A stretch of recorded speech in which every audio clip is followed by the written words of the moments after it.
Good morning friends, so welcome to the prelims booster session. आज का पहला topic है डिस्क्वालिफिकेशन ऑफ कन्विक्टेड लेजिस्लेटर्स।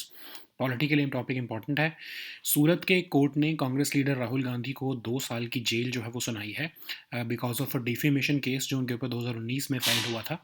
उनको सेक्शन 499 और 500 के अंदर जो है वो गिल्टी जो है करार दिया है, लेकिन उनको बेल दे दी गई है 30 दिन की, ताकि वो आगे अपने सेंटेंस के खिलाफ अपील कर सकें। तो रिप्रेजेंटेशन ऑफ पीपल एक्ट में हम देखते हैं कि क्या प्रोविजंस हैं इससे related. Section 8 of representation of people act जो है वो डीक्रिमिनलाइजेशन ऑफ इलेक्टोरल पॉलिटिक्स करने की बात करता है।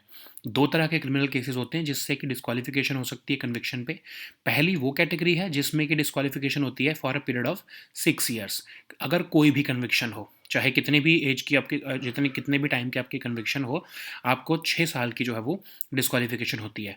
लेकिन अगर पनिशमेंट कोई फ़ाइन है, आपके ऊपर कोई फ़ाइन लगा है, तो ये 6 साल का पीरियड जो है वो डेट ऑफ कन्विक्शन से स्टार्ट होगा। लेकिन अगर आपको प्रिजन सेंटेंस अनाउंस कर दिया गया है जैसे ऊपर के केस में, तो डिस्क्वालिफिकेशन डेट ऑफ कन्विक्शन से स्टार्ट होगी और तब तक होगी जब तक वो 6 साल कंप्लीट नहीं हो जाते after the date of release from jail. ठीक है, तो मतलब जेल के छूटने के बाद जो है 6 साल जब कंप्लीट नहीं हो जाते तब तक आपको डिस्क्वालिफिकेशन रहेगी। कौन कौन से ऑफेंसेस होती हैं जिसमें कि ये जो है आपको डिस्क्वालिफिकेशन हो सकती है। आपने कुछ ग्रुप्स के बीच में एनमिटी पैदा करने की कोशिश की हो, प्लेस ऑफ वर्शिप में ऐसा कुछ आपने स्पीच अगेंस्ट दी हो, ब्राइबरी, पर्सोनेशन किया हो इलेक्शन के टाइम पर, इलेक्टोरल ऑफेंसेस के related, rape, cruelty to women, ये सारी चीज़ों में जो है ऑफेंसेस में जो है डिस्क्वालिफिकेशन हो सकती है। फिर protection of civil rights act, unlawful activities prevention act, prevention of sati, corruption, basically जो सोशल इश्यूज से रिलेटेड टॉपिक्स हैं उनमें अगर आपको जेल होती है तो आपको, या फिर सिक्योरिटी से रिलेटेड, देश की सिक्योरिटी से आपने अगर कुछ खिलवाड़ किया है तो उससे रिलेटेड जो है आपको डिस्क्वालिफिकेशन हो सकती है। और उसके अलावा जो बाकी क्रिमिनल प्रोविजंस बचते हैं उनमें आपकी सिर्फ कन्विक्शन की वजह से ही डिस्क्वालिफिकेशन नहीं होती है, कम से कम 2 साल की सज़ा सुनाई जानी चाहिए, जैसे ऊपर के केस में हुआ है। वो बाकी के ऑफेंसेस से अलग है, मतलब वो डिफेमेशन का केस है, तो इसलिए कम से कम 2 साल की सज़ा सुनाई जानी चाहिए, तभी आपकी जाकर डिस्क्वालिफिकेशन होती है। तो जैसे इस केस में 2 साल की सज़ा सुनाई जा चुकी है, तो इस केस में डिस्क्वालिफिकेशन हो सकती है। ठीक है, अब लीगल प्रोटेक्शन क्या है।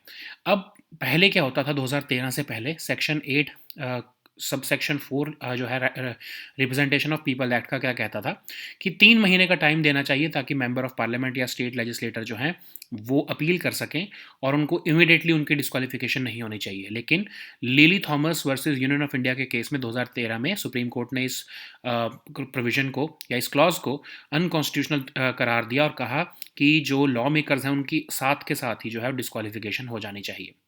तो क्या ये डिस्क्वालिफिकेशन रिमूव की जा सकती है? सुप्रीम कोर्ट ऑफ कोर्स कर सकता है, लेकिन सुप्रीम कोर्ट ने कहा है कि हम ऐसा बहुत ही रेयर केसेस में करेंगे। और आरपीए एक्ट जो है वो इलेक्शन कमीशन को भी पावर देता है कि अगर वो रीजंस रिकॉर्ड कर देते हैं कि क्यों ज़रूरत है इस पर्सन की डिस्क्वालिफिकेशन को रिमूव करने के लिए या रिड्यूस करने के लिए, तो इलेक्शन कमीशन भी ऐसा कर सकते हैं। नेक्स्ट हम टॉपिक देखते हैं इंसॉल्वेंसी एंड बैंक्रप्सी कोड। ये टॉपिक आपके इकोनॉमी के लिए इंपॉर्टेंट है। तो मिनिस्ट्री ऑफ कॉर्पोरेट अफेयर्स ने एक डिस्कशन पेपर रिलीज़ किया है जिसमें कुछ चेंजेस प्रपोज किए हैं आईबीसी में 2016 में। आईबीसी 2016 के टाइम पर आया था जब नॉन परफॉर्मिंग असेट्स और डेट डिफॉल्ट जो है वो बहुत तेज़ी से बढ़ रहे थे कंट्री में। तो कॉर्पोरेट डिस्ट्रेस रेजोल्यूशन लाने के लिए आईबीसी को लाया गया था। उस समय क्या होता था कि इंसॉल्वेंसी रेजोल्यूशन करने में इंडिया में लगभग 4.5 साल के आसपास टाइम लग जाता था, जबकि ये डेवलप्ड कंट्रीज़ में 1 साल या 1.5 साल का टाइम पीरियड होता है। तो हमने एंटरप्रेन्योरशिप को प्रमोट करने के लिए, क्रेडिट को अवेलेबल करने के लिए और इन सारे स्टेक होल्डर्स के इंटरेस्ट को बैलेंस करने के लिए ये आईबीसी लाए थे। ठीक है, अब ये क्या कहता है कि जो कंपनीज़ हैं उनको 180 दिन के अंदर जो है आईबीसी के अंदर रेजोल्यूशन, इंसॉल्वेंसी रेजोल्यूशन कंप्लीट करना है। और जो छोटी कंपनीज़ हैं जैसे कि स्टार्टअप्स, उनको 90 दिन के अंदर ही जो है अपने जो है पूरे इंसॉल्वेंसी एक्सरसाइज को कंप्लीट करना है। उसी के वो जो है ओवरसाइट करने के लिए insolvency and bankruptcy board of India भी बनाया गया एज अ रेगुलेटर। अब एग्जिस्टिंग प्रोविजंस क्या हैं आईबीसी में, जो डिस्ट्रीब्यूशन ऑफ प्रोसीड से जो है डील करते हैं, मतलब जो भी पैसा जो है लिक्विडेशन पर मिलेगा उसको कैसे बांटा जाएगा, ये जो है कमेटी ऑफ फाइनेंशियल क्रेडिटर्स जो है वो डिसाइड करते हैं, वो वोट करते हैं। और क्वांटम और मैनर ऑफ डिस्ट्रीब्यूशन जो है वो हमेशा से ही एक इशू ऑफ डिसकंटेंट रहा है अमंग अनसिक्योर्ड और जूनियर क्रेडिटर्स। उसमें वो क्या कहते हैं कि जो फाइनेंशियल क्रेडिटर्स हैं उनको तो जल्दी पैसे मिल जाते हैं, उनको तो ज़्यादा अमाउंट ऑफ पैसे मिल जाते हैं, सिक्योर्ड क्रेडिटर्स को ज़्यादा अमाउंट मिल जाते हैं। जो छोटे क्रेडिटर्स हैं, जो अनसिक्योर्ड क्रेडिटर्स हैं, उनको बहुत टाइम लग जाता है और उनको पूरे पैसे भी नहीं मिलते हैं। तो इसीलिए हम देखते हैं कि कैटेगराइजेशन कैसे की जाती है क्रेडिटर्स की। तो कई तरह के क्रेडिटर्स होते हैं ना, आपने जिससे पैसा लिया होगा कंपनी ने, तो उसको डिफरेंट डिफरेंट कैटेगरीज में डाला गया है। जैसे जो फाइनेंशियल क्रेडिटर्स हैं, बैंक्स हैं, बॉन्ड इशुअर्स हैं, लैंडर्स हैं, उनको फाइनेंशियल क्रेडिटर्स में डाला गया है। फिर जो ट्रेड क्रेडिटर्स या वेंडर्स हैं उनको ऑपरेशनल क्रेडिटर्स में डाला गया है। जो फाइनेंशियल क्रेडिटर्स हैं जो ऊपर आपको मेंशन किए हैं वो दो तरह के होते हैं, सिक्योर और अनसिक्योर। अनसिक्योर वालों की बाद में पेमेंट होती है। तो कोड जो है वो एक ऑर्डर ऑफ प्रायोरिटी देता है जिसमें सिक्योर्ड फाइनेंशियल क्रेडिटर्स को सबसे पहले जो है प्रायोरिटी मिलती है। जब भी लिक्विडेशन होगी तो सबसे पहला पैसा इनका चुकाया जाएगा। उसके बाद जाकर नंबर आता है unsecured financial creditors, government dues या और ऑपरेशनल क्रेडिटर्स का। तो इससे डिस्कशन पेपर क्या प्रपोज कर रहा है कि सारा जो है अभी बेनिफिट जो है सिक्योर्ड फाइनेंशियल क्रेडिटर्स को मिलता है। तो इसकी बजाय हम ऐसा ऑब्जेक्टिव फार्मूला लेकर आते हैं जिसमें कि हम वाटरफॉल मैकेनिज्म लेके आएंगे। मतलब कि लिक्विडेशन होने पर हम प्रो रेटा के हिसाब से जो है वो क्रेडिटर्स में पैसा बांट दिया करेंगे। ठीक है, इसको स्टैट्यूटरी स्कीम को लाने का जो है प्रपोज किया गया है। समझ लो, एग्जांपल यहाँ पर दिया गया है कि अगर समझ लो लिक्विडेशन वैल्यू कंपनी के जो है दिवालिया होने पर वैल्यू बनती है 100 रुपये, तो और जो रेजोल्यूशन प्लान है वो कह रहा है कि 150 रुपये इनको देने हैं, तो ऑफकोर्स कुछ असट बेच कर देने पड़ेंगे 50 रुपये एक्स्ट्रा या कुछ ऐसा अरेंज करके देने पड़ेंगे। तो उसमें क्या होता है कि अभी, और अगर हम देखें तो सिक्योर्ड क्रेडिटर्स का जो है क्लेम वो 120 रुपया है और बाकी क्रेडिटर्स का क्लेम जो है वो 200 रुपया है। तो अभी प्रेजेंट कंडीशंस में क्या होता है कि सिक्योर्ड क्रेडिटर्स को पूरे का पूरा पेमेंट मिल जाता है क्योंकि उनका तो सबसे पहला हक बनता है, 120 रुपये उनको पूरे मिल जाते हैं। बाकी का जो सिर्फ 30 रुपये बचता है वो जो है आपके बाकी के क्रेडिटर्स में प्रो राटा बेसिस पर, जो जिनका 200 रुपये का क्लेम था उनमें 30 रुपये बट रहे हैं प्रो राटा बेसिस पर। लेकिन जो ये प्रपोजल है वो ये कह रहा है कि सिक्योर्ड क्रेडिटर्स को सिर्फ 100 रुपये मिलेंगे क्योंकि आपकी लिक्विडेशन वैल्यू ही 100 रुपये है। जो बैलेंस का 50 रुपीज़ है वो आपके बाकी के क्रेडिटर्स में जो है वो बट जाएगा। इससे कम से कम कुछ हद तक तो जो है अनसेटिस्फाइड क्लेम्स जो हैं वो जो है वो क्रेडिटर्स के वो पूरे हो पाएंगे। अब इस प्रपोजल का इम्पैक्ट क्या होगा? सिक्योर्ड फाइनेंशियल क्रेडिटर जो है वो स्टेचुटरीली एंटाइटल्ड होते हैं कि उनको उनकी पूरी अमाउंट मिल जाए, लेकिन इस स्टेचुटरी एंटाइटलमेंट को थोड़ा डाइल्यूट किया जा रहा है ताकि बाकी क्रेडिटर्स का भी तो ध्यान रखा जा सके। ठीक है, तो अभी यही सुप्रीम कोर्ट ने भी एसआर स्टील केस में किया था कि जो सिक्योर्ड क्रेडिटर्स हैं उनकी अमाउंट को जो है उनकी वैल्यू को सिक्योरिटी दी जाती है as compare to other creditors. तो ये करंट प्रपोजल जो है वो इस जजमेंट को थोड़ा सा चेंज करना चाहता है। ठीक है, अब जो है इसमें प्रपोजल में कहा जा रहा है कि रेजोल्यूशन को हम ज़्यादा प्रमोट करेंगे, लिक्विडेशन जो है उसको प्रमोट नहीं करेंगे उतना। मतलब इस आईबीसी का पूरा ऑब्जेक्टिव क्या होता था कि हम जल्दी से जल्दी लिक्विडेट कर दें कंपनी को, हम टाइम पीरियड हमने देखना है, रेजोल्यूशन कैसा होता है उससे ज़्यादा हमारा फोकस लिक्विडेशन पर रहता था। लेकिन अब ये प्रपोजल जो है वो इस अच्छी चीज़ पर फोकस करना चाह रहा है कि लिक्विडेशन से ज़्यादा इंपॉर्टेंट हमारे लिए रेजोल्यूशन है ताकि जो क्रेडिटर्स हैं उनके इंटरेस्ट का ध्यान रखा जा सके। ठीक है, नेक्स्ट हम टॉपिक देखते हैं। Bharat 6G project science and tech के लिए इंपॉर्टेंट है। पीएम मोदी जो है उन्होंने एक विजन डॉक्यूमेंट रिवील किया है भारत 6G विजन का, जिसमें कहा गया है कि इंडिया में हम 2030 तक 6G टेक्नोलॉजी लेकर आना चाहते हैं। अब इंडिया में जो स्मार्टफोन की परचेज है वो बहुत ज़्यादा है, लगभग 16 करोड़ स्मार्टफोन जो है वो 30 crore Indian house hold use कर रहे हैं। ठीक है, तो अब हमने 5G सर्विसेज तो हमने लॉन्च कर दिया अक्टूबर 2022 में, बट अब हम 6G के ऊपर काम करना चाहते हैं अगले 10 साल के अंदर। ठीक है, तो 6G क्या है, अभी करंटली तो इसके बारे में उतना नहीं पता है, लेकिन कहा यह जा रहा है कि ये अल्ट्रा लो लेटेंसी स्पीड्स देगा, लगभग 1 टेराबाइट पर सेकेंड की, मतलब 10 गुना स्पीड देन 5G। और इससे remote controlled factories, self driven cars, smart wearables जो है कि आपकी ह्यूमन सेंसेस से ही डायरेक्ट इनपुट लेंगी, वो सब चला पाएंगे हम। ठीक है, क्योंकि ये बैटरी पावर्ड होगा, बहुत ज़्यादा बैटरी कंज्यूम भी करेगा क्योंकि हाई स्पीड है, तो इसको हमको सस्टेनेबिलिटी से भी बैलेंस करना पड़ेगा। अब इंडिया क्या रोड मैप रख रहा है? हम इंडिया में कह रहे हैं कि 2023 से 2025 तक हम उन एक्सप्लोरेटिव आइडियाज़ को सपोर्ट करेंगे जो इस 6G के ऊपर काम कर रहे हैं। फिर जब वो आइडियाज़ हम रियलिटी में कन्वर्ट करेंगे तो उनके ऊपर हम रिसर्च फंडिंग और इनोवेशन जो है वो करनी शुरू करेंगे। एक बार जब वो कंप्लीट हो जाएगा तो स्टैंडर्डाइजेशन कर देंगे हम पूरे 6G की, और उसके बाद उसको लॉन्च करेंगे। अभी सिर्फ इंडिया ही नहीं है, साउथ कोरिया, जापान, चाइना, ये तीनों कंट्रीज़ भी जो हैं इसके ऊपर काम करना ऑलरेडी शुरू कर चुकी हैं। नेक्स्ट हम टॉपिक देखते हैं, गिलोटिन। ये आपके पॉलिटी के लिए टॉपिक इंपॉर्टेंट है। अभी आपको पता है पार्लियामेंट में स्टेलमेट चल रहा है, तो कुछ एमपीज़ ये कह रहे हैं कि गवर्नमेंट जो है वो शायद डिमांड फॉर ग्रांट्स को जो है वो गिलोटिन कर देगी और फाइनेंस बिल को बिना डिस्कशन के पास कर देगी। तो गिलोटिन का मतलब क्या होता है कि आप गिलोटिन का एक्चुअल मीनिंग तो क्या होता है कि बिहेडिंग करना, ठीक है। फ्रांस में इस वर्ड का जो है ओरिजिन हुआ था। लेकिन अगर हम लेजिस्लेटिव पार्लेंस में देखें तो गिलोटिन का मतलब क्या होता है कि बहुत सारे जो है आपके जो प्रपोजल्स हैं उनको बंच टुगेदर करो और जल्दी से जल्दी जो है फास्ट ट्रैक करो, फाइनेंशियल बिजनेस को जल्दी से जल्दी बिल पास करो, ठीक है। तो आपको पता है कि जब बजट प्रेजेंट होता है उसके 3 हफ्ते के लिए बाद जो है 3 हफ्ते तक जो है पार्लियामेंट रिसेस में चली जाती है। तब तक बिजनेस एडवाइजरी कमेटीज़ जो है वो शेड्यूल बनाती हैं कि कौन कौन से जो है बजट के प्रपोजल्स पर डिस्कशन होगा।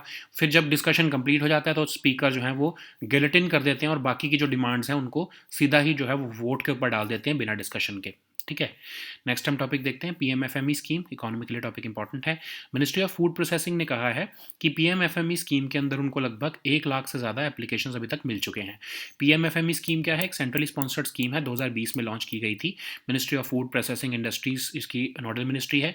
5 साल की पीरियड के लिए स्कीम लॉन्च की गई है और इसमें माइक्रो यूनिट्स की फॉर्मलाइजेशन करना, उनको जीएसटी, उद्योग, आधार, एफएसएसएआई रेगुलेशन से जोड़ना, फाइनेंशियल असिस्टेंस देना इंडिविजुअल यूनिट्स को, ब्रांडिंग मार्केटिंग सपोर्ट देना, उनको बैंक लोन अवेल करने में हेल्प करना, ये सब काम जो है इस स्कीम में किया जाता है, ठीक है। तो अब जो है इंडिविजुअल माइक्रो यूनिट्स को क्रेडिट लिंक सब्सिडी लगभग 35% ऑफ एलिजिबल प्रोजेक्ट कॉस्ट मिलती है और सीड कैपिटल मिलती है आपके एफपीओस, फार्मर प्रोड्यूसर ऑर्गेनाइजेशंस, एसएचजीज, कोऑपरेटिव्स को, और बैकवर्ड फॉरवर्ड लिंकेजेस के लिए कॉमन इंफ्रास्ट्रक्चर बनाने के लिए भी ग्रांट्स दी जाती हैं। नेक्स्ट हम टॉपिक देखते हैं, माहिम फूड, आपके आर्ट एंड कल्चर के लिए इंपॉर्टेंट है। तो बीएमसी जो है उन्होंने 250 स्लम्स को जो है वो डिमोलिश कर दिया है, जो कि सेंचुरीज ओल्ड माहिम फोर्ट के ऊपर एनक्रोच कर रही थी। तो ये माहिम फोर्ट क्या है? माहिम में ऑफ कोर्स मुंबई में लोकेटेड है। महाराजा प्रतिबिंब ऑफ राजपूत डायनेस्टी ने इसको बनाया था। 1516 में पोर्चुगीज़ कमांडर जो है वो माहिम क्रीक में गए और उन्होंने माहिम फोर्ट के ऊपर कब्जा कर लिया उस समय के कमांडर को जो है डिफीट करके। फिर वहाँ पर बहुत से स्कर्मिशेस होते रहे बिटवीन पोर्चुगीज़ और गुजराती रूलर अली शाह। फिर 1661 में पोर्चुगीज़ ने ये आइलैंड ऑफ माहिम जो है चार्ल्स टू ऑफ इंग्लैंड को दे दिया because of a matrimonial alliance. 1772 में पोर्चुगीज़ ने दोबारा इस फोर्ट को कब्जा करने की कोशिश की, लेकिन तब ब्रिटिश ने जो है वो इसको रिपेल कर दिया। अगर इसका आर्किटेक्चर देखें तो ये लास्ट मॉडिफाइड स्ट्रक्चर है ब्रिटिश ईस्ट इंडिया कंपनी का। सी रॉक्स, लाइमस्टोन्स, ग्रेनाइट स्टोन्स का इसमें इस्तेमाल किया गया। मैसनरी रॉक वर्क्स हैं इसके अंदर।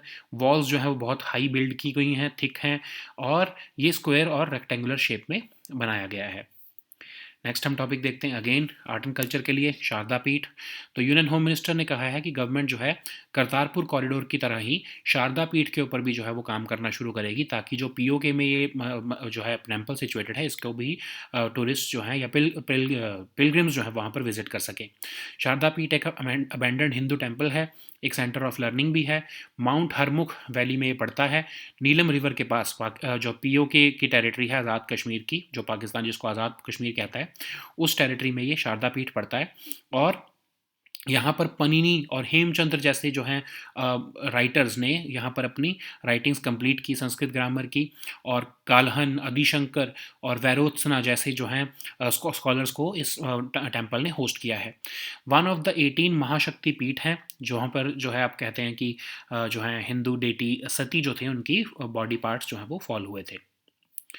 नेक्स्ट हम टॉपिक देखते हैं, ओमुआमुआ। ये टॉपिक आपके साइंस एंड टेक के लिए इंपॉर्टेंट है। तो साइंटिस्ट ने जो है अनएक्सपेक्टेड बिहेवियर ऑफ ओमुआमुआ को जो है वो जो है एक्सप्लेन करते हुए बताया है कि ये जो फर्स्ट इंटरस्टेलर ऑब्जेक्ट है सोलर सिस्टम का, ये कैसे जो है वो मूव कर रहा है, कैसे, क्या इसके पीछे मिस्ट्री है। तो फर्स्ट कंफर्म्ड ऑब्जेक्ट है ये किसी अनदर स्टार का। इसको अक्टूबर 2017 में डिस्कवर किया गया नासा के एक टेलीस्कोप द्वारा। लगभग 400 मीटर्स लॉन्ग है, सिगार शेप्ड है, और 10 टाइम्स लॉन्गर देन इसकी विड्थ जो है इसकी लेंथ रहे है, ठीक है। इसके पीछे मिस्ट्री क्या है? कोई ब्राइट कोमा और डस्ट टेल नहीं है इसमें लाइक कॉमेट्स, और इसकी एक पेकुलर शेप है। ये सन से दूर जा रहा है, लेकिन समझ नहीं आ रहा था एस्ट्रोनॉमर्स को कि ऐसा क्यों जा रहा है वो। तो उन्हें पता लगा है कि इसके अंदर जो है वो ट्रैप्ड रिजर्व्स ऑफ हाइड्रोजन थे, उसकी वजह से जो है ये कॉमेट वार्म अप हुआ जब सनलाइट से, तो ये जो है जो है आपके रिच आइस जो है वाटर वाली वो पिघली और हाइड्रोजन जो है वो बाहर आई, और उसकी वजह से ये अब अर्थ सन से दूर जा रहा है। नेक्स्ट हम टॉपिक देखते हैं एक्सोस्टोमा धृते। ये टॉपिक जो है आपके इन्वायरमेंट के लिए इंपॉर्टेंट है। एक न्यू कैटफिश स्पीशीज़ मिली है इसको, कि अरुणाचल प्रदेश में साइंटिस्ट ने डिस्कवर किया है। तो इसको लोकली जो है वो गोरांग कहते हैं। साइकिंग स्ट्रीम जो आपके ट्रिब्यूटरी है सियांग रिवर की, वहाँ पर ये फाइंड की जाती है, और ये अपर सियांग डिस्ट्रिक्ट ऑफ अरुणाचल प्रदेश में पड़ता है। कैटफिश क्या होती हैं? One of the largest groups of fresh water fishes, लेकिन ये ऑफ कोर्स मरीन जो है इन्वायरमेंट में भी मिलती हैं। मोस्टली नॉक्टर्नल होती हैं, इनकी सिलेंड्रिकल बॉडी होती है, फ्लैटेंड वेंट्रिकल्स होते हैं इनके, और कैटफिश जो है मोस्टली स्केललेस होती हैं। नेक्स्ट हम टॉपिक देखते हैं कश्मीरी स्टैग। इन्वायरमेंट के लिए टॉपिक इंपॉर्टेंट है अगेन। तो कश्मीर का जो डाचिगम नेशनल पार्क है, वहाँ पर देखा गया है कि जो हंगुल या फिर कश्मीरी स्टैग, इसकी पॉपुलेशन ग्रेजुअली इंक्रीज हो रही है। कश्मीरी स्टैग है क्या? सेंट्रल एशियन रेड डियर है, जो कि एंडेमिक टू कश्मीर है और सराउंडिंग एरियाज में है। ठीक है, डेंस रिवरिन फॉरेस्ट में देखने को मिलता है। डचिगम नेशनल पार्क में सबसे ज़्यादा ये आपको देखने को मिलेगा। क्रिटिकली एंडेंजर्ड भी है। अगर हम डचिगम नेशनल पार्क के बारे में देखें, यहाँ पर डीप वैलीज, रॉकी आउटक्रॉप्स हैं, स्टीप वुडेड स्लोप्स हैं, और यहाँ पर जो है ऑल्टीट्यूड की बहुत वेरिएशन है।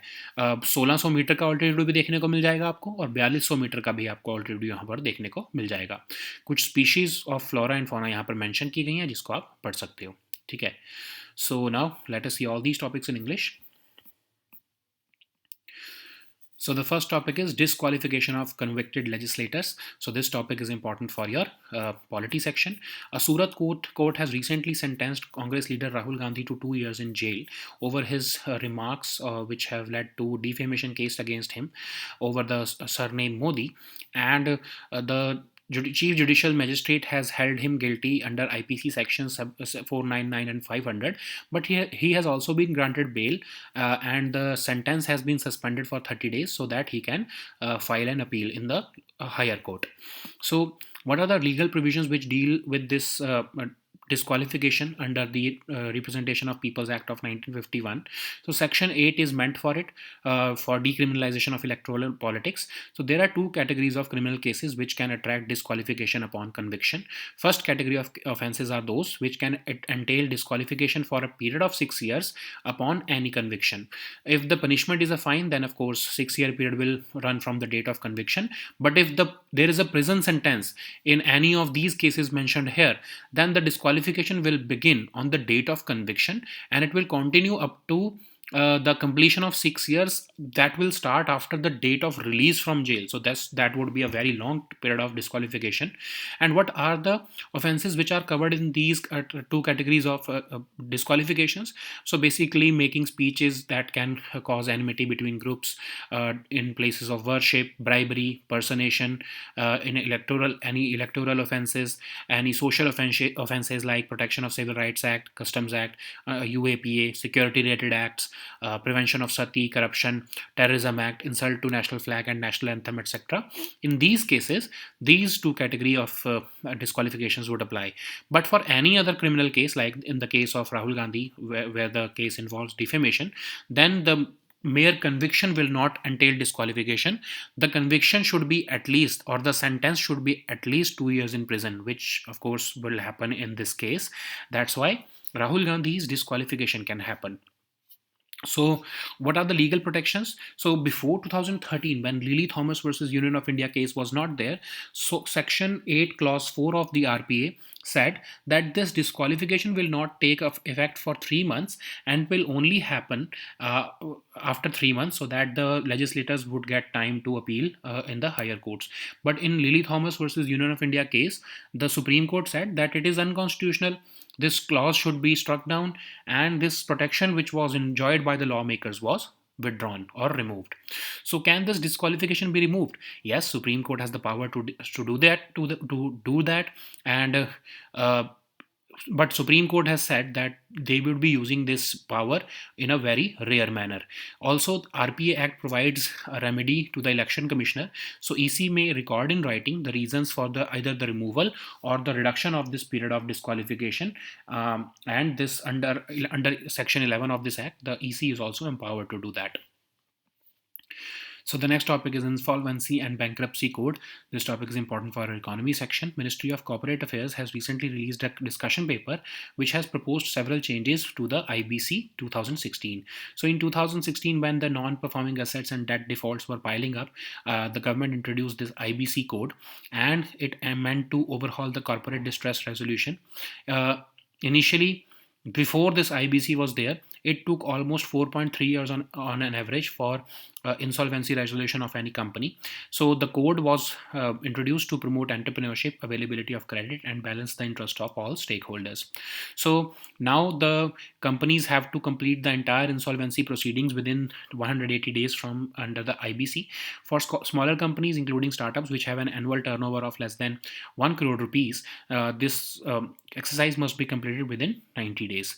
So for that, IBBI has also been formed as a regulator, which has members from Finance Ministry, Law Ministry, and RBI. So what are the existing provisions of IBC which deal with distribution of proceeds? So first of all, a resolution applicant has to submit the plan to deal with outstanding debts. Then a committee of financial creditors would vote on the financial viability and feasibility of that particular plan. The quantum and manner of distribution under the code has also remained an issue of discontent among especially the unsecured and junior creditors, because there has been a categorization of creditors. The first one, of course, are called the financial creditors. The second one are the operational creditors. The financial creditors are also divided into secure and unsecured creditors. So the code prescribes an order of priority in which the secure financial creditors are ranked the highest in order of priority. Only after their dues are resolved, then the time for unsecured financial creditors, government dues, and operational creditors come. So this discussion paper is saying that we need to devise an objective formula so that we can have a statutory mechanism where any surplus over the liquidation value shall be pro rata distributed among the creditors, irrespective of if they are secured creditors or the unsecured or operational creditors. So currently, all the money that is left with the company, which is going for a resolution, goes to until the entire corpus of secured creditors gets resolved. Now only the liquidation value would be available for the secured creditors, and any value that is over and above that would be made available and would be distributed among the financial unsecured creditors and the operational creditors respectively. So what will be the impact of this proposal? So you know that secured financial creditors is statutorily entitled currently, but this statutory entitlement will be withdrawn, and Supreme Court had also endorsed this statutory entitlement of the secured creditors in value of the security that they possess in that particular company. But now, of course, that judgment would also be partially undone. So this code will also be now seen from the angle of resolution and not just liquidation. So the next topic is Bharat 6G project. This topic is important for your science and tech section. PM Modi has recently unveiled a vision document, Bharat 6G vision, for the rollout of 6G or sixth generation communication technology in India by 2030. And currently we have this smartphones which are greater than 16 crore in number for about 30 crore Indian households. So which means that at an average of one phone, that people are buying smartphones at an average of one phone every 2 years. So we launched this 5G services in October 2022, and now we plan to launch 6G services in the next 10 years. So currently it is not there. But it is being said that it will have ultra low latency and it will have a speed which is 10 times higher than 5G. It will be used for remote controlled factories, constantly communicating between the self-driving driving cars, smart wearables where the inputs would directly be taken from human senses. Because it would be using a lot of battery, that's why sustainability would also be a matter of concern. So, what is the roadmap of India for the 6G? In the first phase, support will be given to ideas which are exploratory in nature. Then, once the ideas are made cogent, then there would be funding of research and innovation. After only funding, after research would be completed, then standardization would happen, and only after that this would be launched. Other countries are also looking at 6G technology. South Korea, Japan, China, they are all aggressively pursuing this technologies so that they can add value to their economy. So the next topic is guillotine. This topic is important for your polity section. Due to the amid the ongoing stalemate in Parliament, some MPs are saying that government may guillotine the demand for grants and pass the finance bill without any discussion in the Lok Sabha. So the term guillotine means execution by beheading. So generally, this term started in France. And what does this term mean in our legislative parlance? Which it means that you bunch together a series of proposals and fast track the passage of that financial business by just bunching together those proposals and passing that bill. So, after the budget is presented, Parliament goes into recess for about 3 weeks. During that period, Business Advisory Committee draws up a schedule for things that have to be discussed on the demands for grants. After those discussions, after all the important discussions happen, the speaker applies the guillotine method, and all those outstanding demands for which discussion has not happened are also put to vote, and after that the budget stands passed. So the next topic is PMFME scheme. This topic is important for our economy section. Ministry of Food Processing Industries has informed that PMFME scheme has received over 1 lakh loan applications so far. So it's a centrally sponsored scheme which was launched in 2020 for a period of 5 years, and it is being implemented by the Ministry of Food Processing Industries. So the aim of this scheme is to formalize micro units by means of GST, Udyog, Aadhaar, and FSSAI regulations. Financial assistance is also given to individual units for upgradation of their facilities. Branding, marketing support, support with respect to availing bank loans are also given to these FPOs and SHGs and producer cooperatives so that they can formalize themselves. So financial support in the form of credit link subsidy is given to individual micro units, and seed capital and forward linkages grants are also given to FPOs, SHGs, and cooperatives. So the next topic is Mahim Fort. This topic is important for the art and culture section. BMC has recently demolished about 250 slums which encroached inside the centuries old Mahim fort, and this fort is in Mahim, that is in Mumbai. It was built by Maharaja Pratibimb of Rajput dynasty in 11th century. In 1516, Portuguese commander entered this Mahim Creek and defeated the commander of Mahim Fort. Since then, it is being ruled. Since then, it was ruled by Portuguese, and Portuguese ceded the control of this island as dowry to Charles II of England, which means that there was a matrimonial alliance. And in 1772, Portuguese tried to attack this fort, but they were repelled by the British. It's If we look at its architecture, then it is the last modified structure by the British East India Company in India, and it involved when this. Uh, Modification was happening, sea rocks, limestones, and granite stones were used. So walls are built high and thick, and square and rectangular shape design of this fort looks spectacular. So the next topic is Sharda Peeth. This topic is again important for your art and culture section. Union Minister has recently said that government will move forward again to open Sharda Peeth on the lines of Kartarpur corridor. So it's an abandoned Hindu temple which is located in the valley of Mount Harmukh in the Pakistan occupied Kashmir territory. It is located along the Neelam River, and this is a very important site for Kashmiri Pandits. It is also a very important ancient center of learning where scholars like Kalhan, Adi Shankara, and Varutsna were hosted. So only there Panini and Hemchandra completed their Sanskrit grammar, and it is one of the 18 Mahashakti Peeth located throughout Asia or South Asia. So the next topic is Oumuamua. This topic is important for your science and tech section. Scientists have explained the unexpected behavior of Oumuamua, which is the first known interstellar object in our solar system. It was first confirmed it is the first confirmed object from another star, and it was discovered in October 2017 by NASA funded telescope, and it is about 400 meters long, and it is cigar in shape, and its length is about 10 times longer than its width. So, what was the mystery behind it? So, it had no bright coma or dust tail like most comets, and it had a peculiar shape. So, it was accelerating away from the sun, but the astronomers were not sure why it was happening.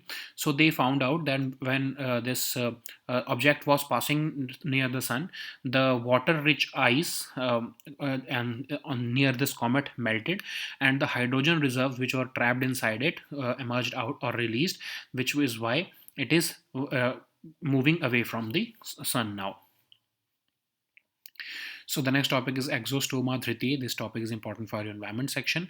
A new catfish species has been named Exostoma dhriti, which has been discovered by scientists in Arunachal Pradesh.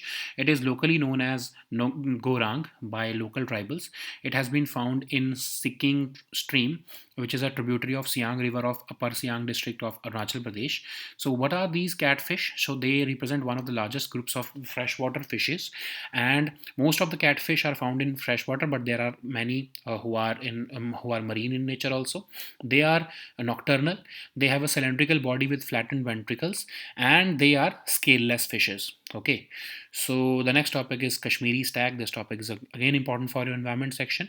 So in a recent census which has been conducted at Kashmir's Dachigam National Park, it has been found that the population of Hangul or the Kashmiri stag has gradually increased. So what is Kashmiri stag? It is a subspecies of Central Asian red deer which is endemic to Kashmir and surrounding areas. It is found in dense riverine forests of high valleys and mountains of Jammu Kashmir and northern Himachal Pradesh. It is primarily found in Dachigam National Park, where it also enjoys protection. It is currently critically endangered. And if you look at the Dachigam National Park, then it has deep valleys, rocky outcrops, steep wooded slopes, and rolling alpine pastures. So there is huge variation in altitude in this national park, which can range from as low as 1600 meters to as high as 4200 meters above sea level. So the flora and fauna are mentioned here. You can read it, give it a reading by yourself. So these were our topics for today. Please also download the weekly current affairs compilation for this week. We'll meet next time with new topics. Until then, goodbye and take care.